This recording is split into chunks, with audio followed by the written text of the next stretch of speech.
Hello students, welcome to your maths class. और आज की क्लास में हम चैप्टर 10 को कंप्लीट करने वाले हैं। बिल्कुल देखो, जो इंपॉर्टेंट क्वेश्चन बनते हैं वो मैं करा देता हूँ, क्योंकि सारे क्वेश्चन मैं कराऊँ तो आप लोग क्या करोगे, सीधी सी बात है, कुछ तो आपको करना चाहिए। तो पहली बात तो ये है कि एग्जाम्पल नंबर 3, 4, 5 और 6 ट्राई करना। सॉल्यूशन दिया हुआ है बुक के अंदर, समझना उसको इतनी प्रॉपर्टी बताने के बाद में। अब हम एक्सरसाइज की तरफ मूव करते हैं, और एक्सरसाइज में भी जो इंपॉर्टेंट है वो पार्ट करा देता हूँ। एक आधा क्वेश्चन बचता है तो वो खुद आप कर सकते हो, ठीक है। तो एक्सरसाइज 10.5 में मैंने 1 to 5 तक कर लिया था। Now come to question number 6। ABCD is a cyclic quadrilateral. Cyclic quadrilateral मतलब सम ऑफ अपोजिट एंगल क्या होगा, 180 डिग्री। सेकेंड थिंग कि इसके चारों वर्टिसेस किस पे होंगे, सर्कल पे। तो ABCD cyclic quadrilateral whose diagonals intersect at point E। तो कोई साइक्लिक क्वाड्रिलेटरल है, मान लेते हैं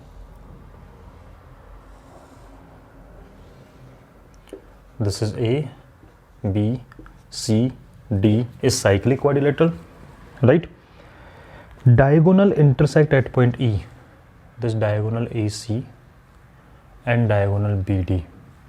ये एक पॉइंट कहाँ इंटरसेक्ट कर रहे हैं, D पॉइंट पे इंटरसेक्ट कर रहे हैं, intersecting point D, sorry E। If angle DBC, क्या क्या गिवन है आपको, angle DBC equal to 70 degree, angle BAC equal to 30 degree, ठीक है। Find angle BCD। एक तो ये सेट हो गया क्वेश्चन का। इसमें सेकंड क्या सेट है कि if AB equal to BC then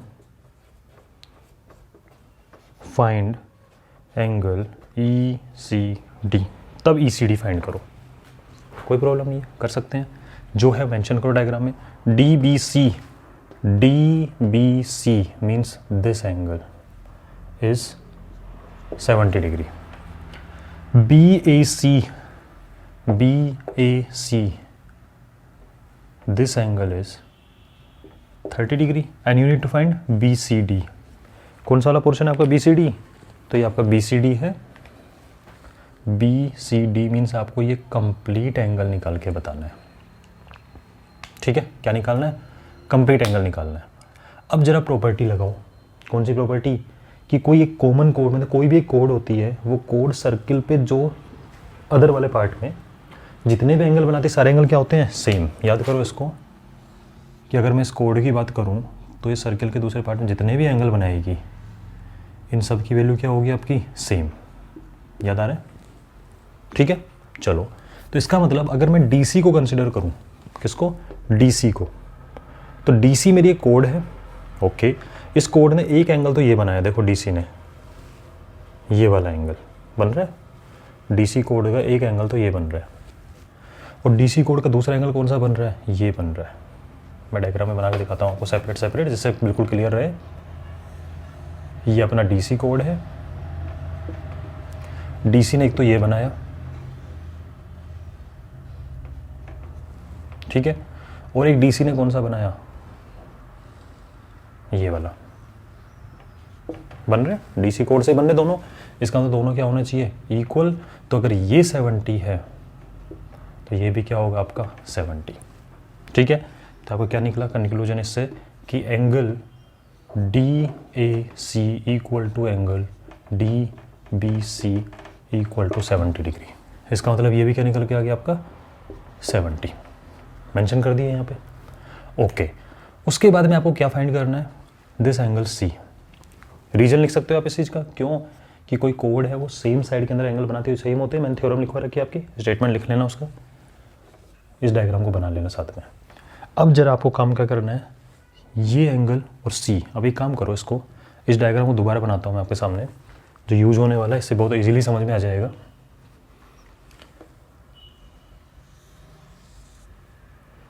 ये है आपका ABCD। आपको ये एंगल C फाइंड करना है, ये फाइंड करना है, मार्क किया हुआ है। और आपको एंगल A पता लग गया, पता लग गया क्या? ये वाला एंगल बिल्कुल पता लग गया भाई। ए का मतलब क्या है? ये कंप्लीट ही तो है कि नहीं? ये कंप्लीट एंगल है। और इस कंप्लीट की वैल्यू कितनी है? 70 + 30 100 है। तो आप लिख सकते हो angle A = 70 degree + 30 degree = 100 degree. और अब आपको साइक्लिक क्वाड्रेटिक की प्रॉपर्टी पता है क्या? Sum of opposite angle 180 degree. तो यूज़ कर लो उसको। Now angle A plus angle c = 180 degree. Angle a means 100, angle c 180 and angle c = 180 - 100 80 degree. क्या किया हमने अब तक? कुछ नहीं किया। हमने डीसी कोड को पकड़ा, इसने एक एंगल यहाँ बनाया और एक एंगल यहाँ बनाया, बोथ आर सेम। तो ये 70 हो गया, 30 ऑलरेडी गिवन था, टोटल 100 हो गया। और ए और सी अपोजिट एंगल्स मैंने डायग्राम सेपरेट बना के दिखाया आपको। अगर हमें डायगोनल से कोई कन्फ्यूजन होता है तो कि इन दोनों का सम क्या होता है अपोजिट का? 180। इन दोनों का 180 होता है, लेकिन उसको हमसे पूछा ही नहीं है, क्या करें उसको। यहाँ तक बात क्लियर है? हमने फर्स्ट पार्ट निकाल दिया इसका। फाइंड बी सी डी 80 डिग्री। सेकेंड पार्ट देखो, सेकंड में दिया हुआ है if a B = B c. इसका मतलब क्या है? फर्स्ट पार्ट कंप्लीट करने के बाद ही आप इस कंडीशन को देखोगे, पहले नहीं देखना था। समझ गए इस चीज़ को? अब इसको देखेंगे और फिर ये फाइंड कर देंगे। क्लियर है यहाँ तक? नोट करो। अब क्या गिवन है आपके पास में? अब गिवन है आपके पास A B = B C. This A B = B C.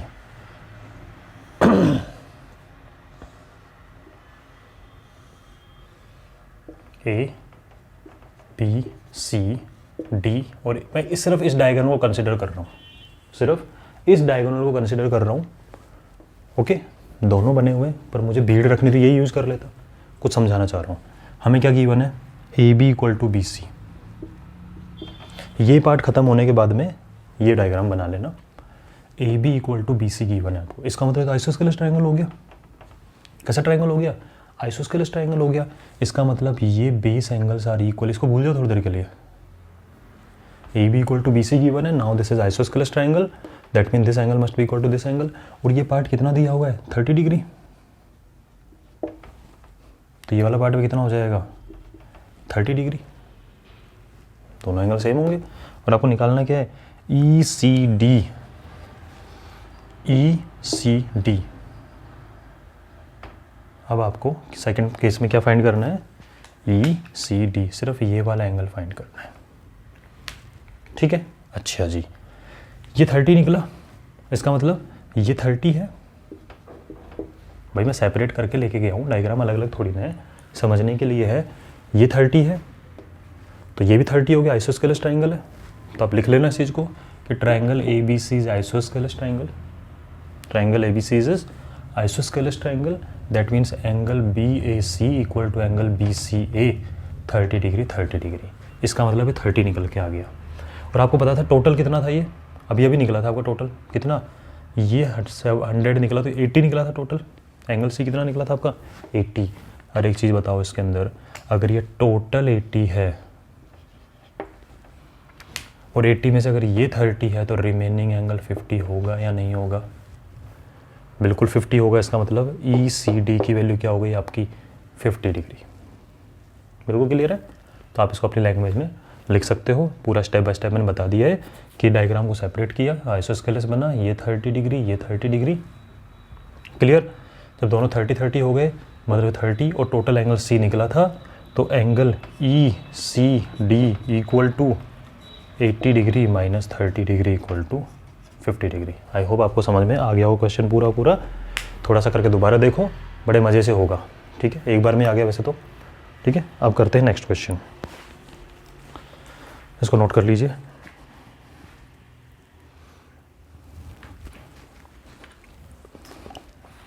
Question number 7।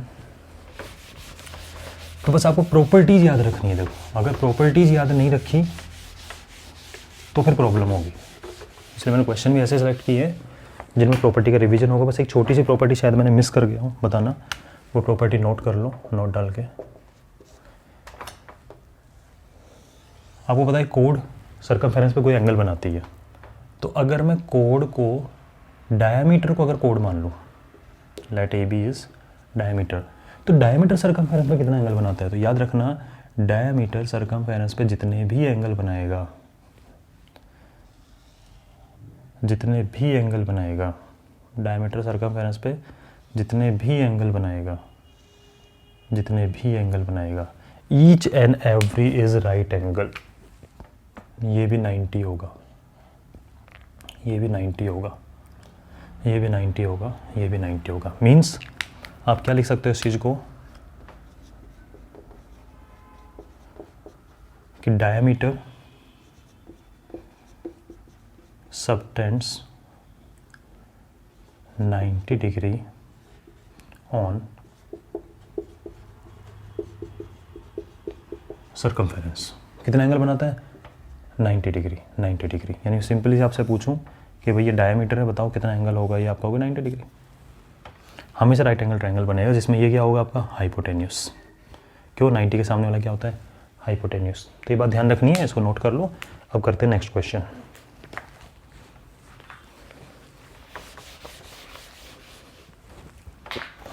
Question number 7, if diagonal of a cyclic quadrilateral are diameter of circle,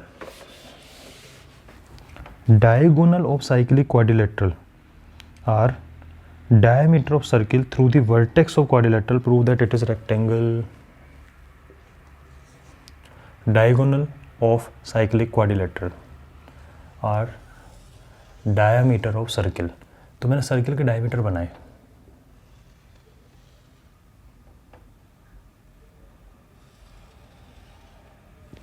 circle के diameter, and this diameter are diagonal, diagonal of cyclic quadrilateral. इसका मतलब ए B C D अगर आपने cyclic quadrilateral माना है, ठीक है, ये सेंटर है आपका, तो A C and B D, A C and B D are diameter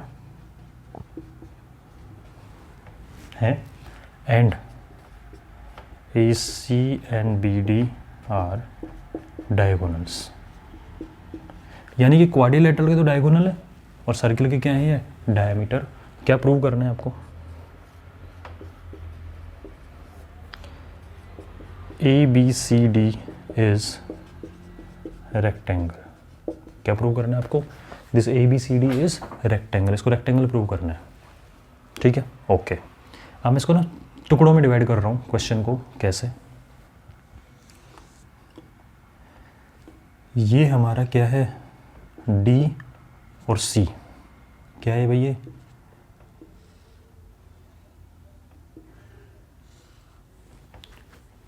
diameter, और अभी मैंने आपको बताया था डायमीटर कितना एंगल बनाता है, 90 डिग्री। तो CD डायमीटर ने ये 90 डिग्री बना दिया सरकमफेरेंस पे। ऐसे CD डायमीटर ने यहाँ पे 90 डिग्री बना दिया सरकमफेरेंस के ऊपर। तो आप लिखोगे वी नो दैट, चलो लिख लो, we know that diameter subtend right angle at the circumference. क्या बनाता है, राइट एंगल बनाता है, 90 डिग्री बनाता है।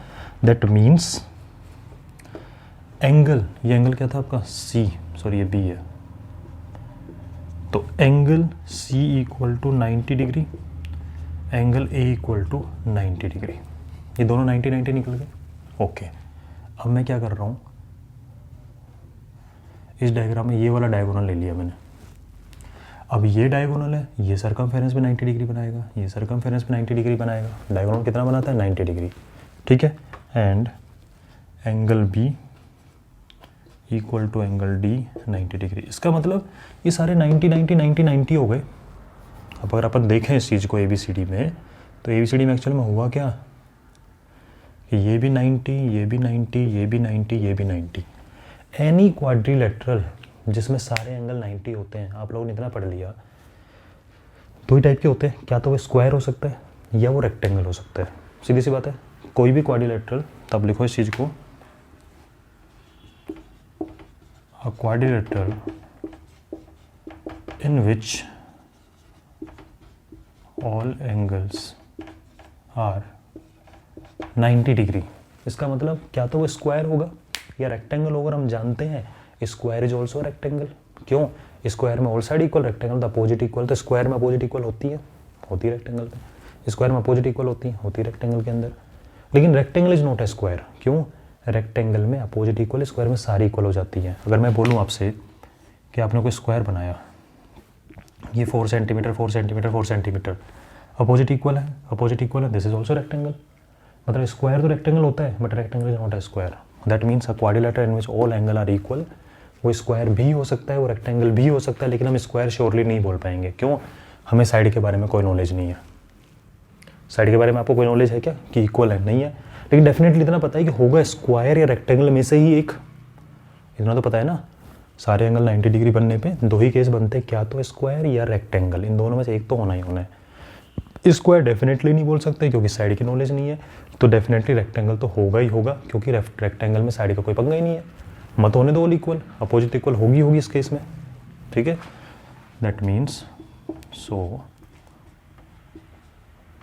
a quadrilateral in which all angles are equal is a rectangle। Rectangle तो होता ही है, ऑल साइड इक्वल हो जाए तो स्क्वायर बन जाएगा, लेकिन फिर भी रेक्टेंगल तो रहता ही है वो, ठीक है। तो ध्यान रखना है कि square is also a rectangle. Clear? Now come to next question.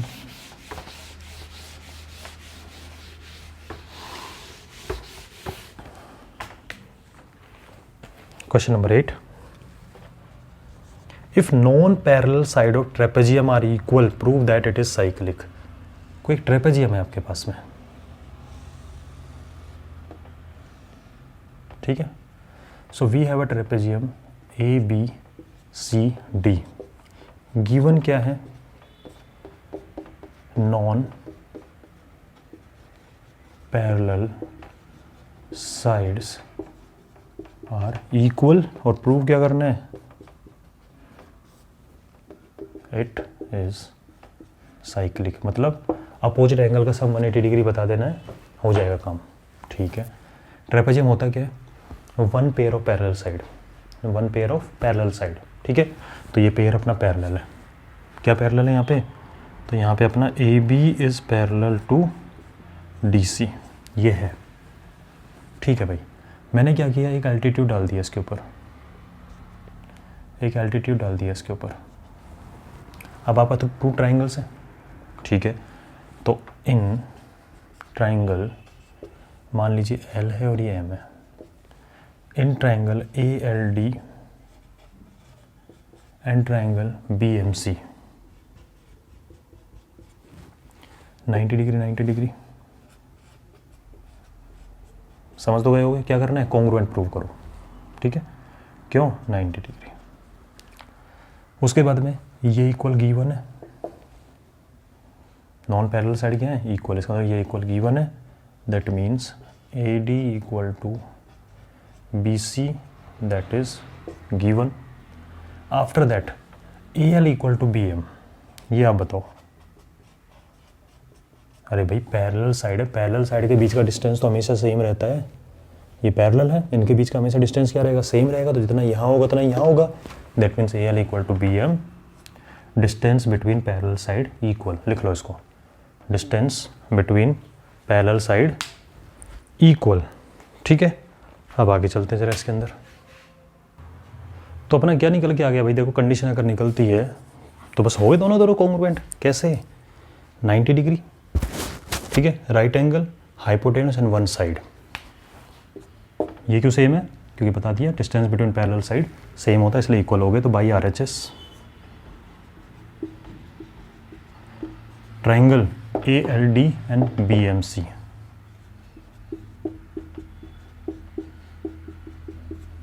इसका मतलब कॉन्ग्रुएंट है। तो बाई CPCT। भाई ये बताओ मुझे, आपको क्या प्रूव करना है? आपको सर ये क्यों किया? सुन लो, आपको प्रूव करना है इट इज साइक्लिक। साइक्लिक हम एक ही कंडीशन जानते हैं, क्या? आप सर्किल बनाकर दिखाएंगे? नहीं, क्या दिखाओगे इसके अंदर? साइक्लिक के अंदर आप इस चीज़ को लेके कि सम ऑफ अपोजिट एंगल 180 कर दो, मतलब मुझे एंगल तक पहुंचना है। साइक्लिक है मतलब मुझे एंगल तक पहुंचना है, और एंगल तक पहुंचना है तो एंगल पहुंचने के लिए कुछ कंडीशन तो लोगे। तो इससे पता लगा भाई CPCT angle D equal to angle C। अब इसको भूल जाओ, अब इसको भूल जाओ, ठीक है। आगे जरा इस लाइन को एक्सटेंड करना, इस लाइन को एक्सटेंड करना, इस लाइन को एक्सटेंड करना, अब आप समझ सकते हो। और मैं थोड़ी देर के लिए इसको मिटा देता हूँ। Two parallel line, transversal line, and these two angle are pair of interior angle on same side of transversal, है कि नहीं है? That means angle A plus angle D equal to 180 degree. Why? लिख लो इसको, pair of interior angle on same side of transversal are supplementary. Property याद आ रही? भूल गए?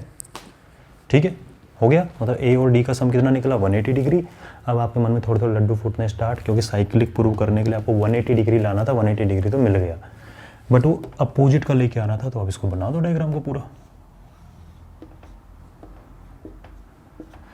ठीक है, मुझे ए और सी को 180 प्रूव करो या बी और डी को 180 प्रूव करो, तो सी का तो काम बन गया। क्यों बन गया? अरे यार, डी की वैल्यू किसके इक्वल है?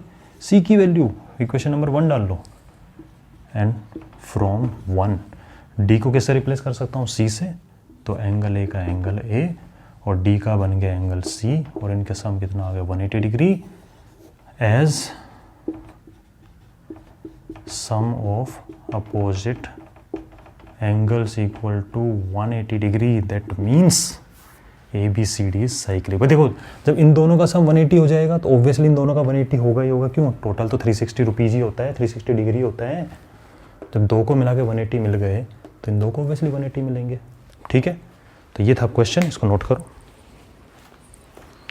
तो ऐसे है क्वेश्चन, आराम से समझ सकते हैं, राइट? तो भाई आज की क्लास में इतना ही। ठीक है, एंड आई होप कि आप आराम से इस चैप्टर के रिमेनिंग क्वेश्चन कर सकते हैं। फिर भी अगर आपको किसी क्वेश्चन में प्रॉब्लम है जो रिमेनिंग है, तो इस नंबर पे 8001242223 पे क्वेश्चन नंबर लिख के मैसेज कर देना। अगर ज़्यादा पहले ट्राई करना खुद। एग्जाम्पल्स एंड रिमेनिंग क्वेश्चन ज़्यादा नहीं छोड़े, 3 ही क्वेश्चन छोड़े, 3 ही एग्जाम्पल छोड़े, 3-4 एग्जाम्पल। 7 क्वेश्चन में पूरा चैप्टर करा दिया, 10.1 से 10.5, इतना तो हम खुद कर सकते हैं। फिर भी इनकेस अगर जेन्युइन प्रॉब्लम बनती है कि नहीं हो पा रहा है, तो इसके ऊपर मैसेज कर देना 8001242223। मैं बाद में एक वीडियो बना दूंगा। और अभी नेक्स्ट चैप्टर जो आपका स्टार्ट होने वाला है नेक्स्ट क्लास में, वो आपका स्टार्ट होगा कंस्ट्रक्शन। तो ज्योमेट्री बॉक्स वगैरह लेके साथ में बैठना। ठीक है, ओके, टेक केयर, मिलते हैं नेक्स्ट वीडियो में।